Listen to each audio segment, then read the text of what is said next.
ফ্যাসিবাদের দোসরদেরকে নিয়ে বিভিন্ন দুর্নীতি এবং লুটপাটের সাথে জড়িত ছিল, তাদেরকে অতি দ্রুতই তাদের বিরুদ্ধে আইনগত ব্যবস্থা নেওয়া হোক এবং যারা এই জুলাইকে বিক্রি করে বিভিন্ন অপকর্মের সাথে জড়িত ছিল তাদের বিরুদ্ধেও ব্যবস্থা নেওয়া হোক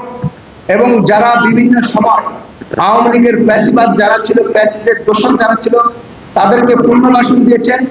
তাদেরও আমরা দ্রুত বিচার চাচ্ছি। এবং একই সাথে বিগত 17 বছরে গণতন্ত্রের জন্য খুন এবং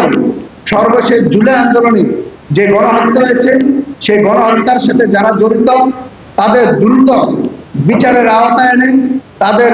বিচার রায় কার্যকর করা হবে। আমরা